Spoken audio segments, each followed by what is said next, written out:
시청자 여러분 안녕하십니까. 안녕하십니까. 마음 공부하는 소울닥터 김석봉 원장님 모셨습니다. 안녕하세요. 예. 자, 원장님 어제 예. 진주에서 예, 한 조현병 예, 병력을 가진 사람이 예.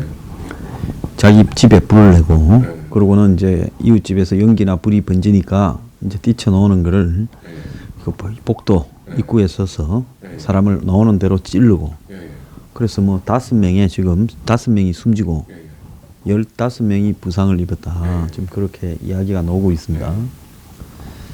근데 이제 그 환자가 보면 이웃을 지속적으로 괴롭히고 또 행인도 괴롭히고 해서 벌금을 2번 받고 또 한 건은 기소 중이고 총 한 8건의 신고가 있었고 최근에 한 달간은 부쩍 심해져서 5건을 그러니까 경찰 그리고 동사무소 관리사무소 이렇게 이제 이야기를 했대요. 근데 그 아파트가 임대 아파트라는 겁니다. 아무래도 임대 아파트면 우리 사회에 뭐 소득이나 사회적 지위가 그걸 좀 열악한 분들이 사시는 데 아니겠어요? 그렇죠. 그래서 저런 일이 벌어졌는데 서울에 무슨 뭐 제일 비싼 아파트 강남에 그런 데서 저런 일이 막 벌어질 수 있었겠습니까?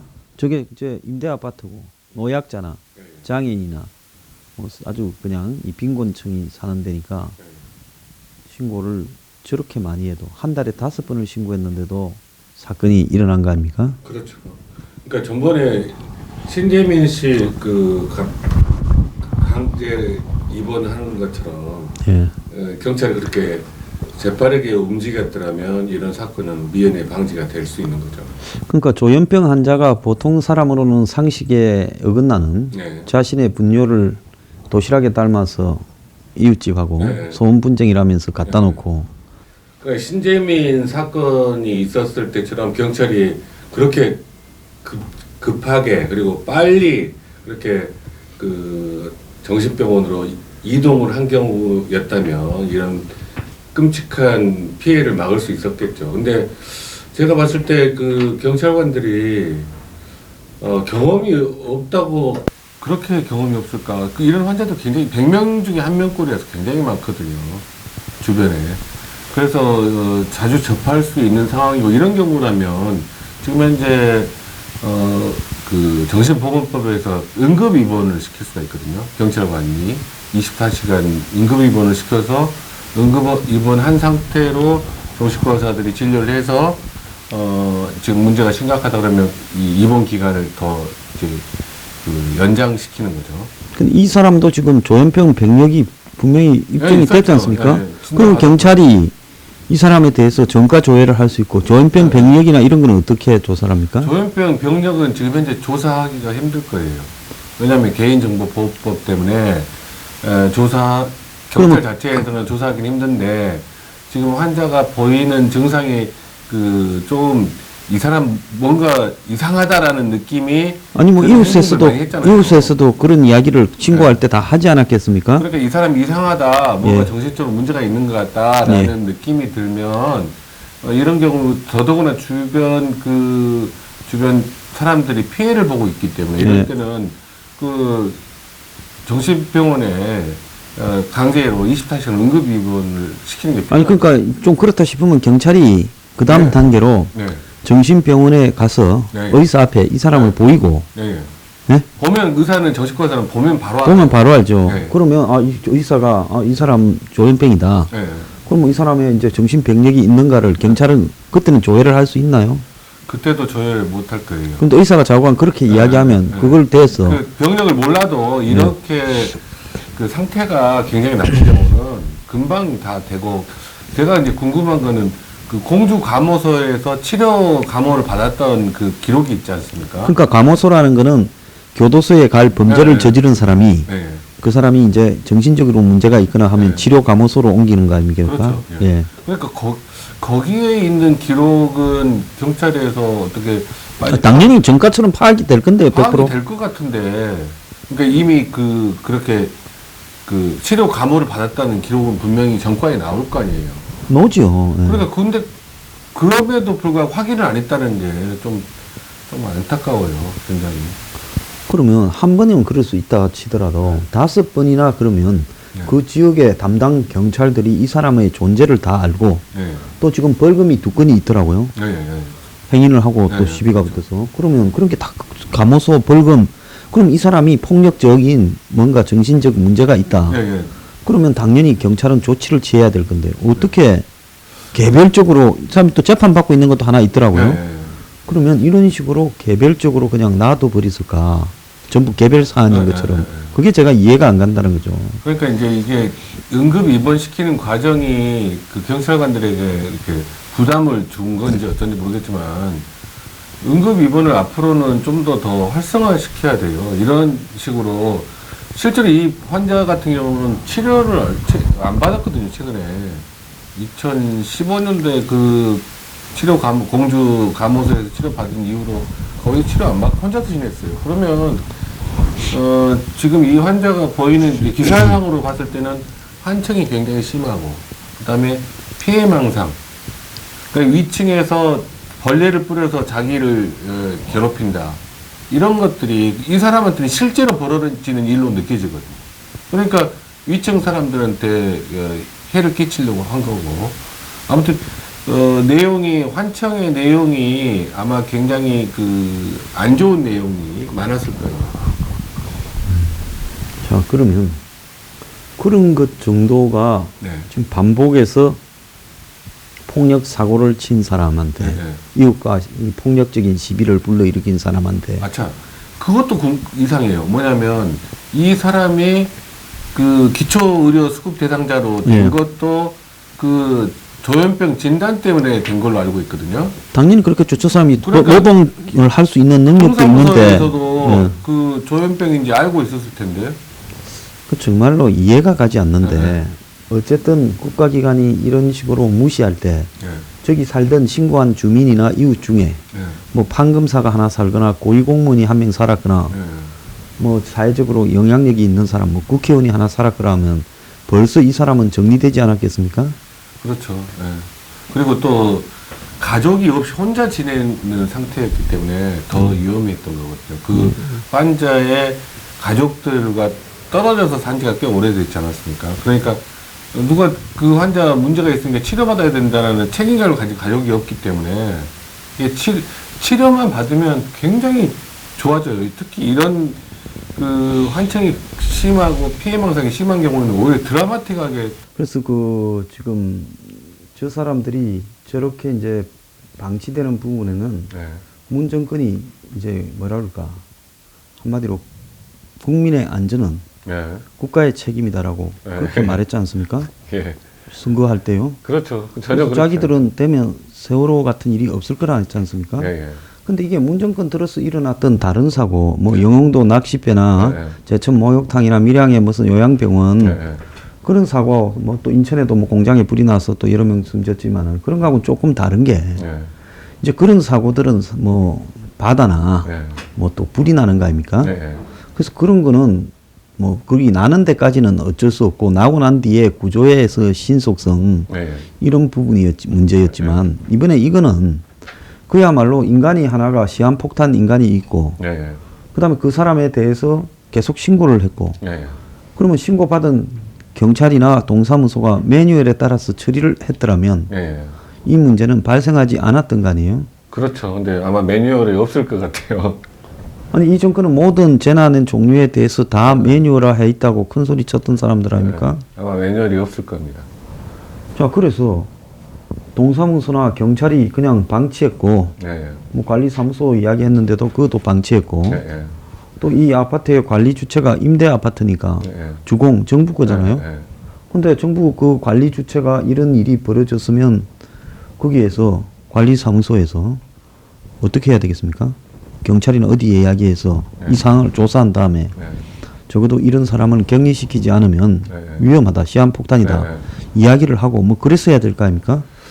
그랬어야 되고 만약 그렇게 이야기를 주변에서 이제 경찰에 신고가 여러 번 들어가면서 그 문제들을 심각성을 이야기를 했을 거예요. 근데 경찰에서는 이거를 그냥 그 단순한 문제로 그냥 넘겨버린 것 같아요. 이 부분을 이 부분이 이제 경찰관들만 문제하는 게 아니라 제도적으로 지금 응급 입원이라는 제도가 있다라는 거를 경찰들이 숙지를 하고 그래서 거기 법적인 절차에 의해서 24시간 입원을 강제 입원할 수 있다라는 부분들을 실제로 실행을 할 수 있도록 하는 그런 것들이 경찰관 교육도 필요하고 그런 것 같아요. 예. 자, 그런데 유가족들이 얼마나 화가 났으면 네. 저렇게 이제 인재다라고 인재죠. 입장 확실하면. 발표문을 네. 발표했는데요. 네.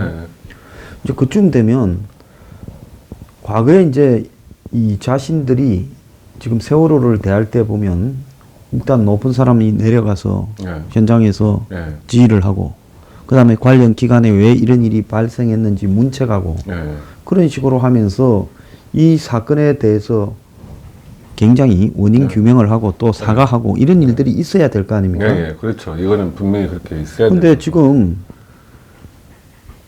무슨 이 친구를 조사하고 있다라는 그런 것만 있지. 네. 이낙연이가 이야기를 했는데요. 네. 총리가 이 서울청사에서 있었던 국정현안 그 점검 조정 회의에서 네. 지금 대통령이 나가 있으니까 총리가 네. 가장 높은 사람이지 않습니까? 네. 진주의 한 아파트에서 정오범죄로 여러 사람이 목숨을 잃거나 다쳤다. 경찰이 그런 참사를 미리 막을 수 없었는가 돌이켜봐야 될 과제를 안고 있다. 네.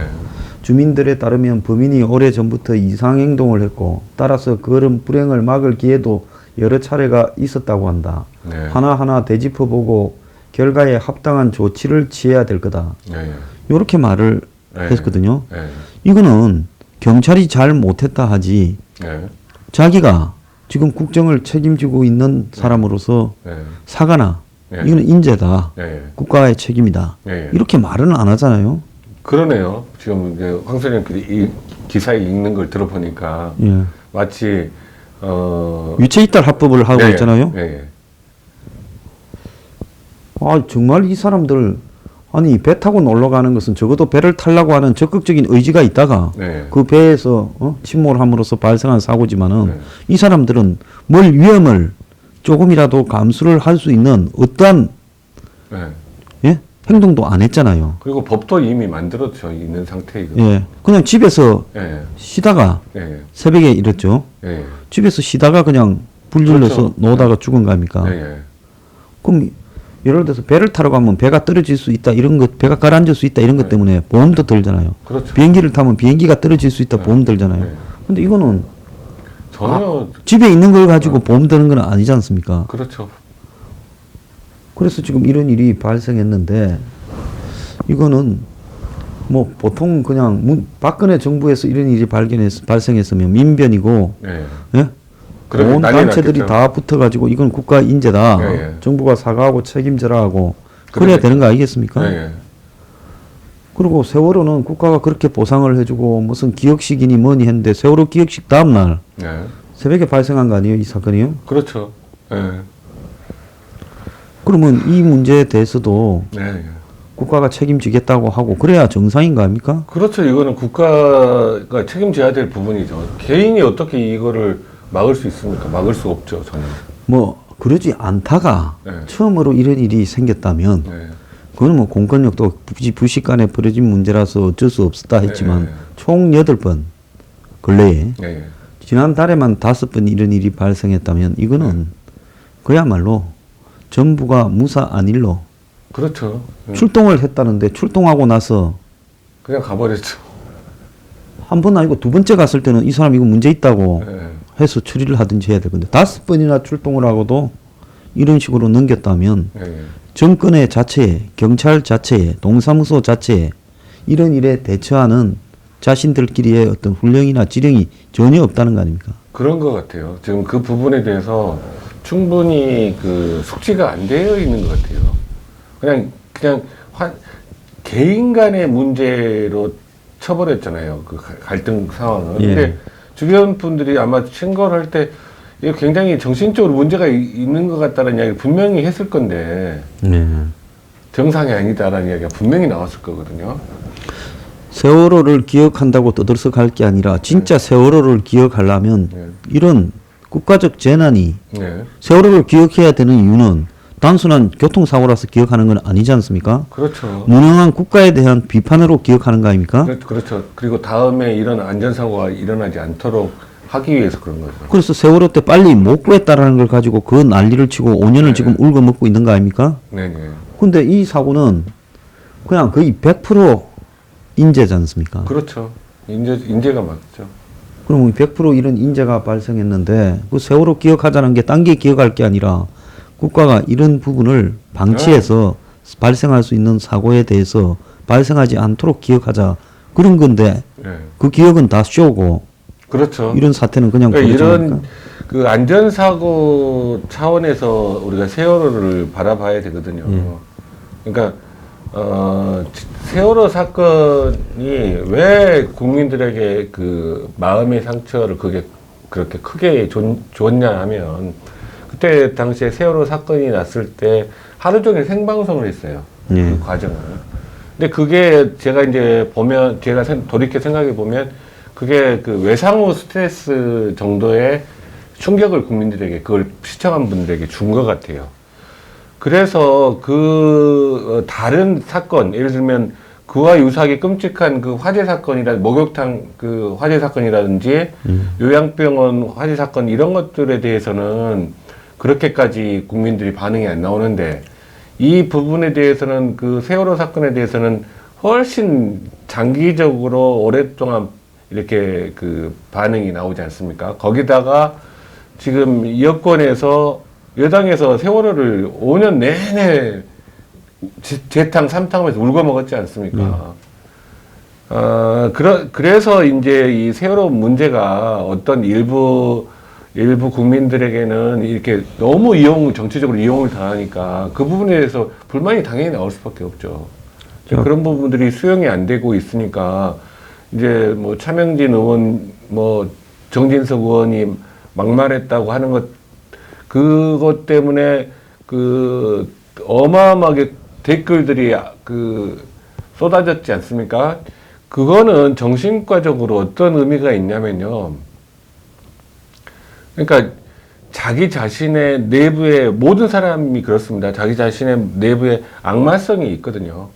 그 악을 그 이야기를 했던 사람에게 막말을 했다고 했던 사람에게 자기의 악을 투사를 하는 겁니다. 그래서 그 투사를 해서 그 투사를 한 대상을 집단적으로 공격을 하는 거죠. 이거는 정상적인 과정이 아니라 약간은 병적인 부분이 들어있는 거거든요.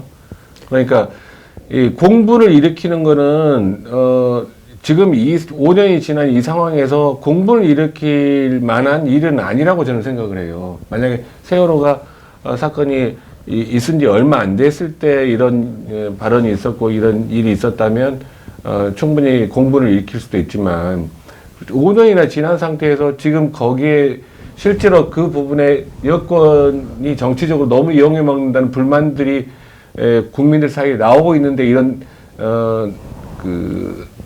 차명진 의원이 이런 말을 한 걸 가지고 이렇게 집단적으로 이렇게 공격을 하는 것 자체는 어떻게 보면 건강하지 못한 부분이 드러난 거라고 볼 수 있습니다. 자, 그런데요. 그 울고 먹는 게 중요한 게 아니라 울고 먹은 만큼 그런 사태가 안 나타나는 게 그렇죠. 울고 먹은 그게 제일 중요한 의미잖아요. 네. 근데 이번에 보면 이 사람이 2010년에 폭력 혐의로 교도소에 가야 될 건데 공주치료감호소에 갔고 있었고 정밀 진단을 받았고 그렇죠. 편집형 정신분열증이라는 병명을 받아서 집행유예로 풀려났고 2015년 1월부터 2016년 7월까지 1년 반을 병원에서 정신병력으로 치료를 받았다는 거예요. 그런데 이게 경찰의 정가 조회에 안 넣을 수가 있습니까? 넣지요. 집행유예를 받았고, 예? 집행유예가 된 것이 이 편집성 정신분열이라는 거 아닙니까? 그러니까 그 병명이 나오는지 안 나오는지 그거를 모르겠어요, 제가. 아니, 넣겠지요. 이게 안 넣을 수가 있겠습니까? 정가 조회 왜냐하면 안 그랬으면 교도소에 있었을 건데 이 교도소에 놔놓기가 비정상이니까 공주치료감호소로 보냈고 그리고 공주치료감호소에서도 이 사람을 치료해서 뭐 형을 다 살리게 하기가 어렵다 싶으니까 이 사람을 어떻게 했겠습니까? 집행유예로 내보낸 거 아니겠습니까? 네. 자, 그런데 이런 기록을 갖다가 경찰이 볼 수 없었다. 말이 안 되지요. 아무튼 저는 이제 그 기록을 못 본다 할지라도 이렇게 문제가 정신적으로 문제가 심각해 보이는 경우는 일반인 누구나 이런 상태에서는 정신적으로 문제가 있어 보인다라고 누구나 의심할 수 있거든요. 그런 경우에는 경찰관들이 적극적으로 좀 대응을 해 주셔야지 이런 비참한 참사가 일어나지 않게 되는 겁니다. 자, 그런데 세월호를 기억한다는 게 뭡니까? 우리가 세월호라는 부분, 5년 전에 있었던 그 슬픈 사건을 기억하는 게 아니라 세월호를 기억한다는 의미의 정확한 해석은 세월호 죽은 사람을 우리가 어떻게 기억합니까? 얼굴도 모르고 이름도 모르는데 그게 아니라 그런 이유에 국가가 무능해서 재난이 일어나는 부분을 더 이상 있어서는 안 된다. 그걸 우리가 기억하자는 거 아니에요? 그렇죠. 기억식이 그거지. 우리가 세월호 남집의 자식 죽은 제삿날을 기억해서 뭐 할 겁니까? 그렇죠. 그때는 슬프다 하더라도 지금 모르는 부분에 슬픔이 있습니까? 내가 모르는 부분에 어떻게 슬픔을 가지고 있을 수 있어? 그렇죠. 그럼 슬픔의 강요가 그런 재난을 갖다가 극복할 수 있는 국가 시스템 매뉴얼을 갖추어서 그런 식으로 그게 중요한 거죠.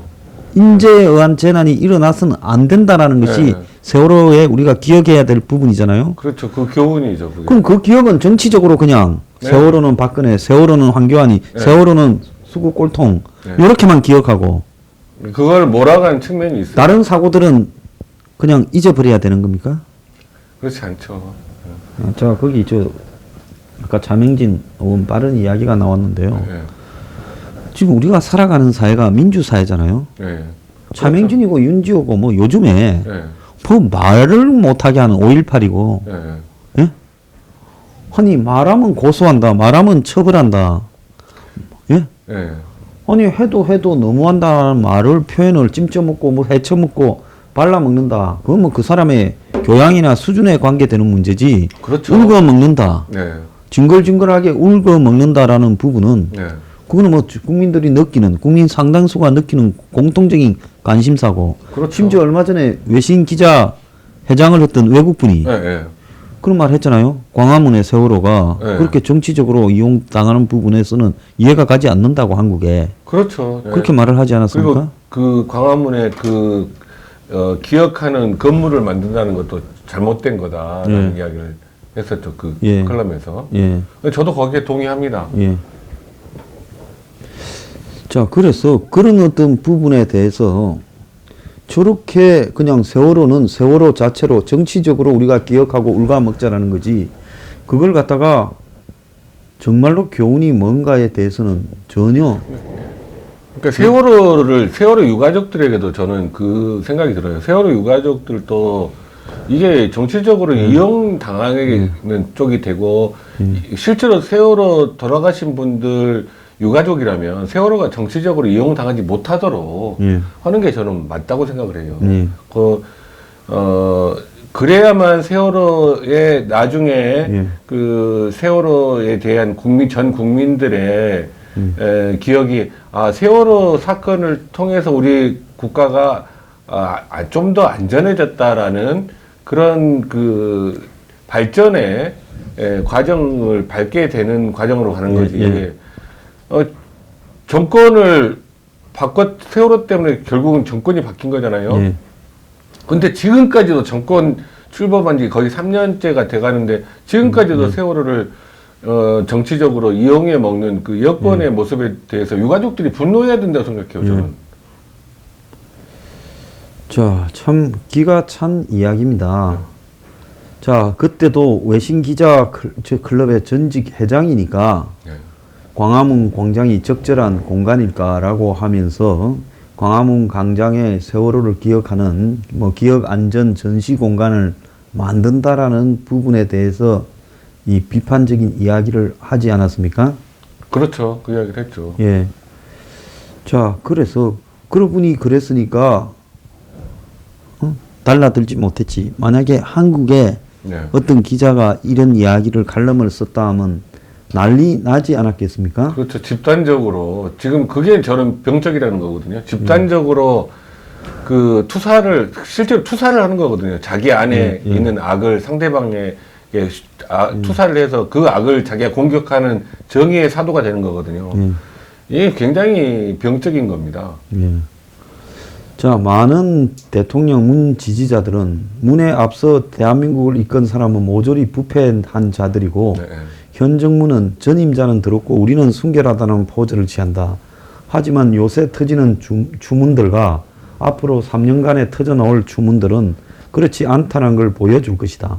나는 세월호 희생자들이 좌우 정쟁에 이용당하고 있는 게 아닌가 우려스럽다. 네. 늘 있는 정쟁이지만은 희생자들의 영혼은 국민들을 분열시키기보다는 한때 뭉치게 하는 방식으로 인식하고 싶을 것이다.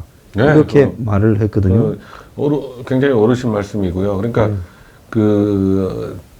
정신병리에서 이 스플리팅, 분리시키는 거, 이렇게 두 그룹으로 분리시키는 거는 굉장히 병적인 요소거든요. 예. 그러니까 보통 어떤 정치 집단들이 자기의 그 이익을 위해서 국민들을 자꾸 분열시키는 거, 그것들은 실제로 그거 자체가 굉장히 정치권도 병들어 있는 거고, 거기에 분열 공작에 넘어가서 분열되는 그 국민들도 병든 측면이 있는 거거든요. 그게.